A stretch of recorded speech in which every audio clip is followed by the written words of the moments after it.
பெரிய வியாபாரி தனது குடும்பத்துடன் வசித்து வந்தார். அவருக்கு 3 மகள்கள் அகல்யா, அதிதி மற்றும் சின்னவளான பரி. பரி மிகவும் அழகாகவும் பணிவுடன் இருக்கும் மகளாக இருந்தாள். ஆனால் அவளுடைய பெரிய சகோதரிகள் இருவரும் அவளை பொறாமை கொண்டு சுயநலத்தோடும் நடத்தி கொண்டனர். ஒரு நாள் அந்த வியாபாரிக்கு ஒரு துயரமான செய்தி வந்தது. அவர் அனுப்பியிருந்த கப்பல்கள் கடலில் எழுந்த புயலில் மூழ்கிவிட்டன. அவரது செல்வம் அனைத்தும் அழிந்தது. குடும்பம் திடீரென ஏழ்மையில் மாறியது. இந்த நிலைமையிலும் பரி மகிழ்ச்சியாகவும் அப்பாவின் துன்பத்தை பகிர்ந்தவளாகவும் இருந்தாள். ஆனால் சகோதரிகள் எப்போதும் குறை கூறிக்கொண்டே இருந்தார்கள். வீட்டு பணி எதையும் செய்ய மாட்டார்கள். சில மாதங்கள் கழித்து வியாபாரிக்கு ஒரு நல்ல செய்தி கிடைத்தது. அவரது ஒரு கப்பல் காப்பாக துறைமுகத்தை வந்தடைந்ததாக கூறப்பட்டது. அவர் உடனே பயணம் செய்ய தயாரானார். புறப்படுவதற்கு முன் மகள்களிடம் உங்களுக்காக என்ன கொண்டு வந்து தரட்டுமா என்று கேட்டார். பெரிய மகள்கள் தங்கம், வைரம் போன்ற விலையுயர்ந்த பொருட்களை கேட்டனர். பரி மட்டும் நீங்கள் எனக்காக ஒரு அழகான சிவப்பு ரோஜா பூ கொண்டு வாருங்கள் என்றாள். துறைமுகம் வந்தவுடன் வியாபாரி அதிர்ச்சி அடைந்தார். கப்பல் முற்றிலும் சேதமடைந்திருந்தது. சோர்ந்த மனதுடன் வீட்டுக்கு திரும்பினார். வழியில் அடர்ந்த காடுகளில் தற்காலிகமாக ஒரு மாயமான மாளிகையில் அடைந்தார். அந்த மாளிகை வித்தியாசமாக இருந்தது. சமைத்த உணவு, செழிப்பான அட்டைகள், வசதியான படுக்கைகள். ஆனால் எவரும் அங்கே இல்லையே. அவர் அங்கே உணவுண்டு ஓய்வெடுத்து காலை திரும்பச் செல்ல தயாரானார். வெளியே சென்று செல்லும் போது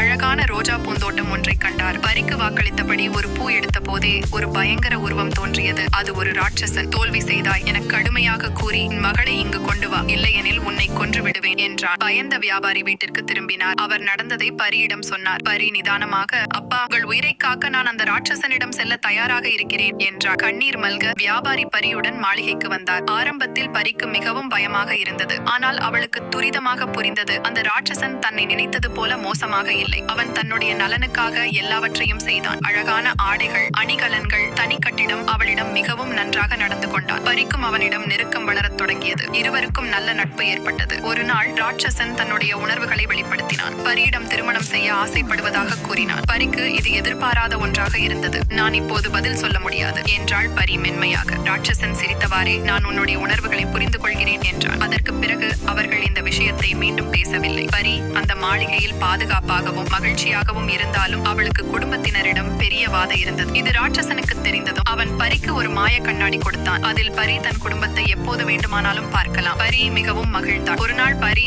அந்த கண்ணாடியில் பார்த்தபோது தன் தந்தை நலிவாக இருப்பதை அறிந்தாள். அவள் உணர்ச்சி வசப்பட்டாள். ராட்சசனை வேண்டி கேட்டு, தயவு செய்து என் அப்பாவை பார்ப்பதற்கு அனுமதித்தார். முதலில் தவறிய ராட்சசன் பரியின் கண்ணீரை கண்டு இறங்கினான். நீ போகலாம், ஆனால் 7 நாட்களில் திரும்பி வருவதாக உறுதி செய், இல்லேனில் நான் உயிரோடு இருக்க மாட்டேன் என்றான். பரி வாக்களித்தாள். அவன் கொடுத்த மோதிரத்தின் உதவியுடன் பரி அடுத்த நாள் தன் வீட்டில் இருந்தாள். தந்தை மகிழ்ந்தார். உடலும் மேம்பட்டது. ஆனால் பரிக்கு ராட்சசனை நினைத்து தேக்கம் ஏற்படத் தொடங்கியது. அந்த நேரத்தில் அவளுடைய சகோதரிகள் திருமணமான பின் வீட்டுக்கு வந்தனர். பரி கூறிய மாளிகையின் வாழ்க்கையை கேட்டு 7 நாட்களில் அவள் திரும்ப வேண்டும் என்பதையும் அறிந்தனர். அவர்கள் பரியை இன்னும் சில நாட்கள் இரு என்று கூறி தடுத்து வைத்தனர். இது அவர்களுடைய பொறாமை கொண்ட திட்டமாக இருந்தது. இந்நிலையில் ராட்சசன் வருத்தத்தால் மிகவும் துயரமடைந்தான். 7 நாட்கள் கடந்தும் பரி வரவில்லை. ஒரு இரவு பரிக்கு ஒரு கனவு வந்தது. அதில் ராட்சசன் மிகவும் நலிவாக மண்ணில் வீழ்ந்திருந்தது. பரி அதிர்ச்சியடைந்து உடனே மோதிரத்தை பயன்படுத்தி மாளிகைக்கு திரும்பினாள். அவள் முழு நாள் அவனை தேடினாள். இறுதியில் மாளிகையின் பின்புற பூந்தோட்டத்தில் அவனை கண்டாள். உயிர் மற்றும் மரணத்தின் எல்லையில் அவன் இருந்தான். பரி கண்ணீர் மல்க, மன்னித்து விடு, நான் என்னுடைய வாக்கை நிறைவேற்றவில்லை. ஆனால்